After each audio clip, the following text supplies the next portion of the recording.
जय श्री सीताराम मित्रों, श्रद्धालु सनातन प्रेमी बंधुओं, वंदनीय मातृशक्ति, वंदनीय भक्तजन, आइए हम सब श्री विष्णु महापुराण को सुने और मानसिक रूप से हम महर्षि पाराशर जी जिन्होंने पुराण की रचना की है उनके सत्संग में चलते हैं। विष्णु महापुराण व्यास जी के पिता महर्षि पाराशर द्वारा जिसकी रचना की गई। भगवान विष्णु की कथाओं का बड़ा सुंदर वर्णन है। मैं यह कथा रोज प्रतिदिन टीकमगढ़ मध्य प्रदेश से कहता हूँ। मैं डॉक्टर राजेंद्र मिश्रा पिछले 3 वर्ष से भी अधिक हो गए हैं कथा कहते हुए। आप सबको मेरा प्रणाम। एक छोटा सा मंगलाचरण करते हैं, इसके बाद कथा प्रारंभ करते हैं। नमोस्तु रामाय सा लक्ष्मणाय दिव्यै च तस्यै जनकात्मजायै। नमोस्तु रुद्रेन्द्रयमानिलेभ्यो नमोस्तु चंद्राग्नि मरुद्गणेभ्यः। अखंडमंडलाकारं व्याप्तं येन चराचरं तत्पदं दर्शितं येन तस्मै श्रीगुरुवे नमः। वक्रतुंड महाकाय सूर्यकोटि समप्रभा निर्विघ्नं कुरु मे देव सर्वकार्येषु सर्वदा। भवानी शंकरौ वंदे श्रद्धा बुत्स्वासरूपिणौ। तायाभ्यां विना न पश्यन्ति सिद्धा स्वान्तास्तमीश्वरं। नारायणं नमस्कृत्य नरं चैव नरोत्तमं देवीं सरस्वतीं व्यासं ततो जयमुदीरयेत्। ओम नमो देव्यै महादेव्यै शिवाय सत्सं नमः नमः। प्रकृति भद्राय नियता प्रणतः स्मताम्।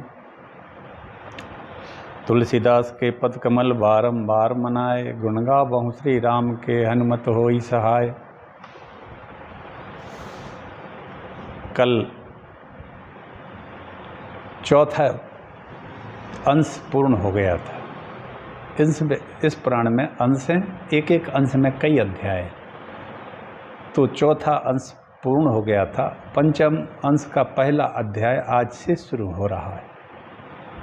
कल मैंने पृथ्वी पर कलयुग के राजाओं का वर्णन के बारे में कहा था। पाराशर जी ने कहा कि पृथ्वी कहती है कि सभी राजाओं को भी एक मोह हो रहा है, जिसके कारण ये बुलबुले के समान क्षण स्थायी होते हुए भी अपनी स्थिरता में इतना विश्वास रखते हैं। सभी राजे महाराजे बुलबुले के समान क्षण स्थायी रहते हैं और हमें प्राप्त करने के लिए भारी युद्ध करते हैं, लेकिन हमें आज तक कभी कोई पृथ्वी को जीत नहीं सका।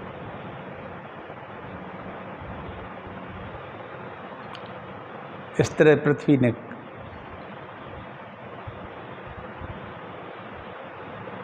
सब सोचते हैं कि हम समुद्र पर्यंत संपूर्ण पृथ्वी को जीत लेंगे, लेकिन निकटवर्ती मृत्यु को नहीं देखते।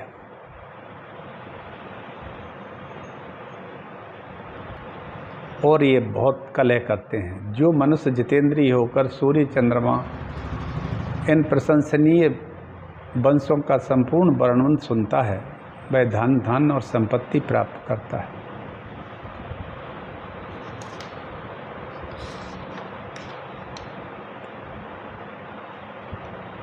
पाराशर जी कहते हैं कि भगीरथ सगर काकुत्स रावण रामचंद्र लक्ष्मण युधिष्ठिर भीष्म आदि पहले हो गए हैं। यह बात सर्वथा सत्य है, किसी प्रकार भी मिथ्या नहीं है, किंतु अब भी कहाँ है इसका हमें आज भी पता नहीं।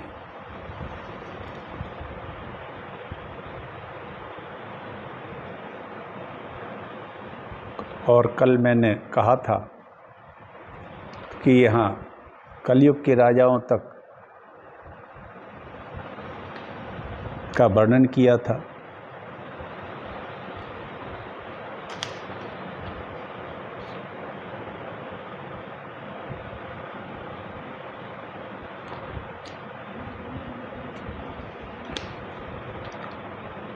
उसमें ये मौनकों की सत्ता तक का था, जिसको हम प्रजातंत्र कहते हैं। मौन सत्ता चल रही है, कोई इसका जवाबदार नहीं होता।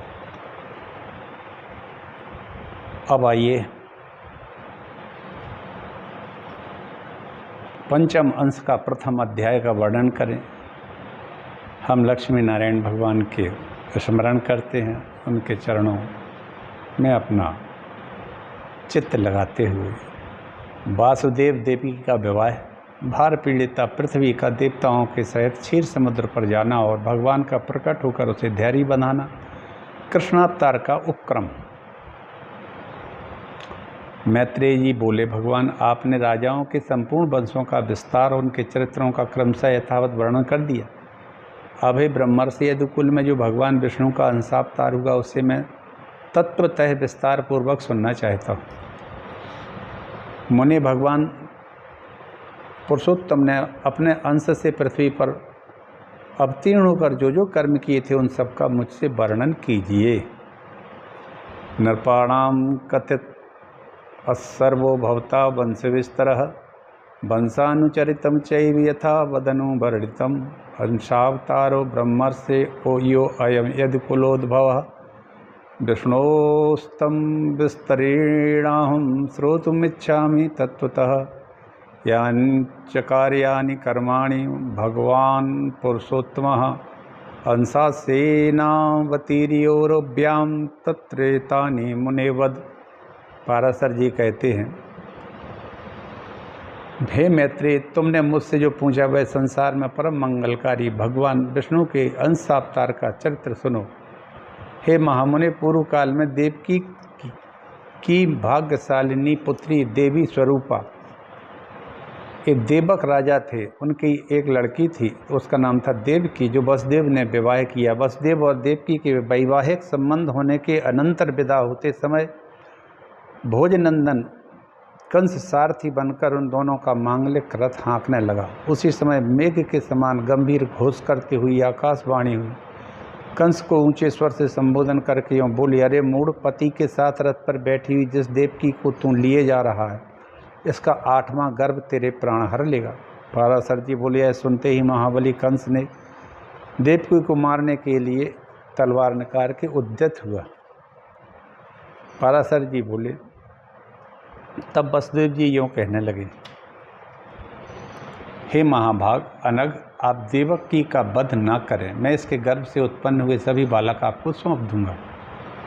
पाराशर जी बोले, हे दुर्योत्तम, तब सत्य के गौरव से कंस ने वसुदेव से बहुत अच्छा कह देवकी का वध नहीं किया। इसी समय अत्यंत भार से पीड़ित पृथ्वी गौ का रूप धारण करके सुमेरु पर्वत पर देवताओं के दल में गई। वहाँ उसने ब्रह्मा जी के सहित समस्त देवताओं को प्रणाम किया और करुण स्वर से बोली कि अपना सारा वृत्तांत कहा। पृथ्वी बोली, जिस प्रकार अग्नि, सुवर्ण तथा सूर्य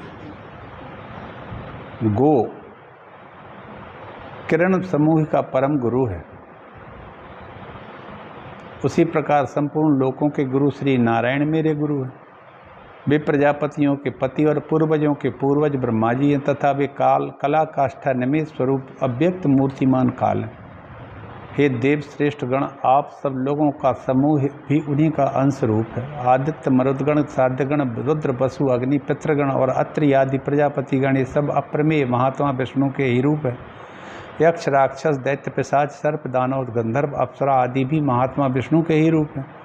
ग्रह, नक्षत्र और तारागणों से चित्रित आकाश, अग्नि, जल, वायु, मैं और इंद्रियों के संपूर्ण विषय सारा जगत विष्णुमय ही है। तथापि उन अनेक स्वरूपधारी विष्णु के ये रूप समुद्र की तरंगों के समान रात दिन एक दूसरे के बाध्य और बाधक होते रहते हैं। इस समय कालिनेमि आदि दैत्यगण मर्त्य लोक पर अधिकार जमाकर अहरनिश जनता को क्लेश दे रहे हैं। इस कालिनेमि को सामर्थ्यवान भगवान विष्णु ने मारा था। इस समय वही उग्रसेन के पुत्र महान असुर कंस के रूप में उत्पन्न हो गया है। अरिष्ट, धेनुक, केसी, प्रलम्ब, नरक, सुंद, बलि का पुत्र, अति भयंकर बाणासुर और भी जो महाबलवान दुरात्मा राक्षस राजाओं के घर में उत्पन्न हो गए हैं, उनकी मैं गणना नहीं कर सकती। हे दिव्य मूर्तिधारी देवगण, इस समय मेरे ऊपर महाबलवान और गर्वीले दैत्य राजाओं की अनेक अक्षौहिणी सेनाएं हैं अमरेश्वरों, मैं आप लोगों का यह बतलाई देती हूँ कि अब मैं उनके अत्यंत भार से पीड़ित हो गई हूँ और उनको धारण करने में असमर्थ हूँ। अतः हे महाभाग, आप लोग मेरे भार उतारने का कोई ऐसा उपाय कीजिए जिससे मैं अत्यंत व्याकुल होकर रसातल को न चली जाऊँ। तब ब्रह्मा जी ने कहा, देवगण, पृथ्वी ने जो कुछ कहा वह सर्वथा सत्य है। वास्तव में शंकर और आप सब लोग नारायण के ही स्वरूप हैं। उनकी जो जो विभूतियाँ हैं उनकी परस्पर न्यूनता और अधिकता ही बाध्य और बाधक रूप से रहा करती हैं। इसलिए जाओ, हम लोग क्षीर सागर के पवित्र तट पर चलें, वहाँ हरि की आराधना करें। वे विश्वरूप सर्वात्मा संसार के हित के लिए अपने शुद्ध सत्वांश से अवतीर्ण होकर पृथ्वी में धर्म की स्थापना करते। पाराशर जी कहते हैं, ऐसा कहकर देवताओं सहित पितामह ब्रह्मा जी वहाँ गए, जहाँ एकाग्र होकर गरुड़ध्वज भगवान की इस प्रकार स्तुति करने लगे। ब्रह्मा जी कहते हैं, हे वेद वाणी के अगोचर प्रभु, परा और अपरा ये दोनों विद्याएं भी आप ही हैं। परा और अपरा द्वे विद्ये त्वं नाम्नाय परा चैवापरा तथा ताएव भवतो रूपे मूर्ता मूर्तात्मिके प्रभो। वे आप दोनों आप के मूर्त और अमूर्त रूप हैं, परा और अपरा विद्याएं। हे अत्यंत सूक्ष्म विराट स्वरूप, वे हे सर्वज्ञ शब्द ब्रह्म, पर ब्रह्म, ये दोनों आप ब्रह्ममय के ही रूप हैं। आप ही ऋग्वेद, यजुर्वेद, सामवेद और अथर्ववेद हैं। आप ही शिक्षा हैं, आप कल्प है, निरुक्त छंद और ज्योतिष शास्त्र। हे प्रभु, अधोक्षर, इतिहास, पुराण, व्याकरण, मीमांसा, न्याय और धर्मशास्त्र सब आप ही हैं। हे आद्यपते, जीवात्मा, परमात्मा, स्थूल सूक्ष्म देह तथा उनका कारण अव्यक्त, इन सब के विचार से युक्त जो अंतरात्मा परमात्मा के स्वरूप का बोधक तत्वमसी है, वाक्य वह भी आपसे भिन्न नहीं है। आप अव्यक्त, अनिर्वाच्य, अचिंत, नाम वर्ण से रहित, हाथ पांव रूप से हीन, शुद्ध, सनातन और परे से भी परे हैं। आप कर्णहीन होकर भी सुनते हैं,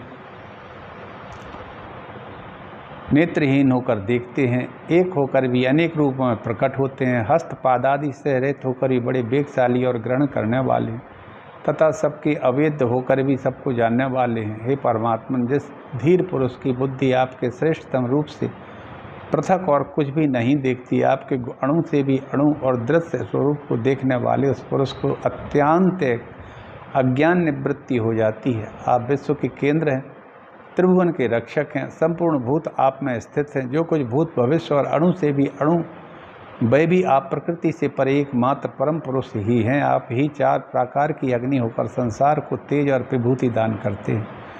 हे अनंत मूर्ति, आपके नेत्र सब हो रहे हैं। हे धाता, आप ही त्रिविक्रमा अवतार में तीनों लोकों में अपने तीन पग रखते हैं। इस जिस प्रकार एक ही अविकारी अग्नि विकृत होकर नाना प्रकार से प्रज्वलित होता है, उसी प्रकार सर्वगत रूप एक आप ही अनंत रूप धारण कर लेते हैं। एकमात्र जो श्रेष्ठ परम पद है वह आप ही है।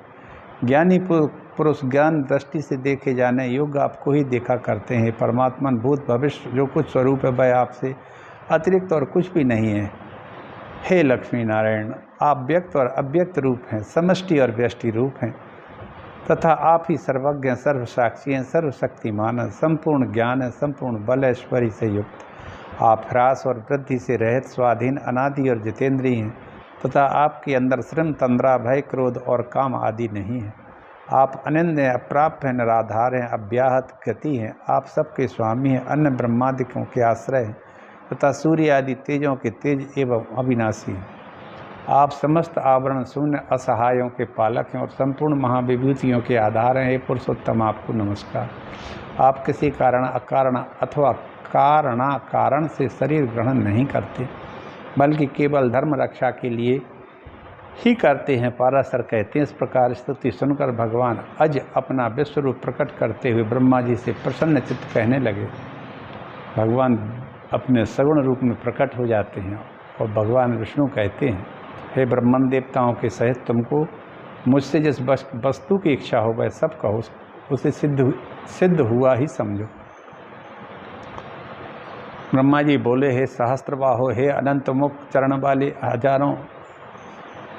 आपके हजारों बार आपको मेरा नमस्कार। जगत की उत्पत्ति, स्थिति, विनाश करने वाले हे अप्रमेय, आपको नमस्कार है।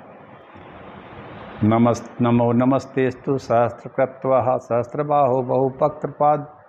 नमो नमस्ते जगता प्रवृत्ति विनाशाय संस्थान करा प्रमेय सूक्ष्माति सूक्ष्माति बृहत् प्रमाण गरीय सामप्यति गौरवात्मन।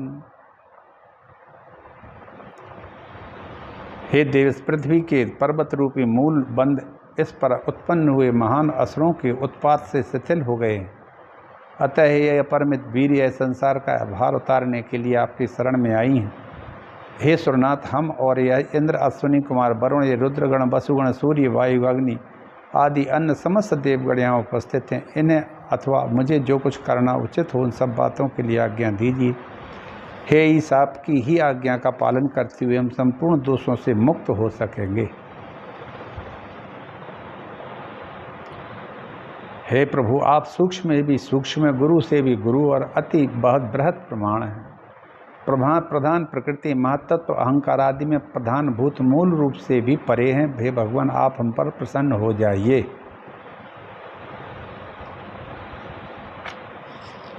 पाराशर जी कहते हैं, हे महामुनि, इस प्रकार स्तुति किए जाने पर भगवान परमेश्वर ने अपने श्याम और श्वेत दो केश उखाड़े। भगवान श्री हरि ने अपने दो बाल उखाड़े, एक का रंग था श्वेत, एक का रंग था श्याम, एक सफ़ेद था, एक काला था। और देवताओं से बोले, मेरे दोनों केश पृथ्वी पर अवतार लेकर पृथ्वी के भार रूप कष्ट को दूर करेंगे। तब देवगण अपने अपने अंशों से पृथ्वी पर अवतार लेकर अपने से पूर्व उत्पन्न हुए उन्मत्त दैत्यों के साथ युद्ध करें। तब निस्संदेह पृथ्वी तल पर संपूर्ण दैत्यगण और दृष्टिपात तलित होकर क्षीण हो जाएंगे। वसुदेव जी जो देवी के समान देव की नाम की भार्या है, उसके 8वें गर्भ से मेरा श्याम केश अवतार लेगा। काली नियम के अंशावतार कंस का वध करेगा। ऐसा कहकर श्री अंतर्ध्यान हो गए। महामुनि भगवान के अदृश्य हो जाने पर उन्हें प्रणाम करके देवगण सुमेरु पर्वत पर चले गए और फिर पृथ्वी पर अवतीर्ण हुए। इस समय भगवान नारद ने कंस से आकर कहा कि देवकी के 8वें गर्भ में भगवान धरणीधर जन्म लेंगे। नारद जी से यह समाचार पाकर कंस ने कुपित होकर वसुदेव और देवकी को कारागृह में बंद कर दिया। द्विज वसुदेव जी भी जैसा कि उन्होंने पहले कह दिया था, प्रत्येक पुत्र को कंस को सौंपते रहे। ऐसा सुना जाता है कि पहले 6 गर्भ हिरण्यकश्यपु के पुत्र थे। ऐसा सुना जाता है कि पहले जो 6 गर्भ ने जन्म लिया, जिसे कंस ने मार डाला, वो हिरण्यकश्यपु नाम के एक दैत्यराज के पुत्र थे। भगवान विष्णु की प्रेरणा से योग निद्रा उन्हें क्रमशः गर्भ में स्थित करती रही। ये बालक पूर्व जन्म में हिरण्यकश्यपु के भाई कालनेमि के पुत्र थे। इसी से इन्हें इसका पुत्र कहा जाता है। इन राक्षस कुमारों ने हिरण्यकश्यपु का अनादर कर भगवान की भक्ति की थी। अतः उसने कुपित होकर इन्हें शाप दिया कि तुम लोग अपने पिता के हाथ से ही मारे जाओगे। यह प्रसंग हरिवंश पुराण में आता है। ये 6 के 6 भगवत भक्त थे।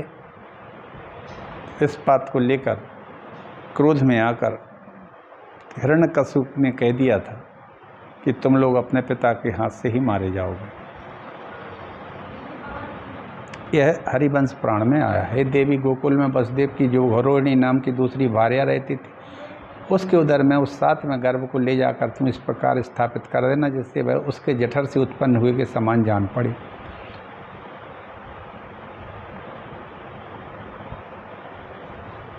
इस विषय में संसार यही कहेगा, कारागार में बंद होने के कारण भोजराज कंस के भय से देवकी का 7वां गर्भ गिर गया है। वह श्वेत शैल शिखर के समान वीर पुरुष गर्भ से आकर्षण किए जाने के कारण संसार में संकर्षण के नाम से प्रसिद्ध होगा। तदनंतर हे सुबह देवकी के 8वें गर्भ में स्थित हो जाऊंगा। उस समय तुम भी तुरंत ही यशोदा के गर्भ में चली जाना। वर्षा ऋतु में भाद्रपद कृष्ण अष्टमी को रात्रि के समय में जन्म लूँगा। तू 9वीं को उत्पन्न होगी। हे अनंदिते, उस समय मेरी शक्ति से अपनी मति फिर जाने के कारण वसुदेव मुझे तो यशोदा के और तुझे देवकी के शयन घर में ले आएंगे। तब हे देवी, कंस तुझे पकड़कर पर्वत पर शिला पर पटकेगा। उसके पटकते ही तू आकाश में स्थित हो जाएगी। उस समय मेरे गौरव से सहस्त्र नयन इंद्र सिर पर झुकाकर सिर झुकाकर तुझे प्रणाम करने के अनंतर तुझे भगिनी रूप से स्वीकार करेगा। तू भी शुंभ निशुंभ आदि सहस्त्र दैत्यों को मारकर अपने अनेक स्थानों से समस्त पृथ्वी पर सुशोभित रहेगी। तू ही भूति, सन्नति, शांति और कांति है। तू आकाश, पृथ्वी, धरती, लज्जा, पुष्टि और ऊषा है। इनके अतिरिक्त संसार में भी जो कोई शक्ति है वह सब तुम ही हो। जो लोग प्रातः काल और सायंकाल अत्यंत नम्रता पूर्वक तुझे आर्या, दुर्गा, वेदगर्भा, अंबिका, भद्रा, भद्रकाली, क्षेमदा, भाग्यता आदि कहकर तेरी स्तुति करेंगे, उनकी समस्त कामनाएं मेरी कृपा से पूर्ण हो जाएंगी। मदिरा और मांस की भेंट चढ़ाने से, भक्ष्य और भोक्ष पदार्थ द्वारा पूजा करने से भी प्रसन्न होकर तुम मनुष्यों का संपूर्ण कामनाओं को पूर्ण कर देगी। तेरे द्वारा की दी हुई समस्त कामनाएं मेरी कृपा से निस्संदेह पूर्ण होंगी। हे देवी, अब तुम मेरे बतलाए हुए स्थान को चली जाओ। इस तरह से आज प्रथम अध्याय पूरा होता है। कल दूसरे अध्याय की कथा कहेंगे, भगवान के गर्भ का प्रवेश और देवगण द्वारा देवकी की स्तुति। यह प्रथम अध्याय पूर्ण हो जाता है। कृष्णावतार के उपक्रम की यह कथा यहाँ पूर्ण होती है। ये पंचम अंश प्रारंभ हो गया है। इसका प्रथम अध्याय भी आज पूर्ण हो गया है। मित्रों, ये सब आपको अच्छा लगा होगा। भगवान कृष्ण जन्म का ये वृत्तांत है, इसमें कारण है। बोलिए भगवान कृष्ण की जय, लक्ष्मी नारायण की जय, लक्ष्मी नारायण भगवान की जय। सभी के ऊपर कृपा भगवान लक्ष्मी नारायण करे। इसी के साथ मैं अपनी वाणी को विराम देता हूँ। जय श्री हरि।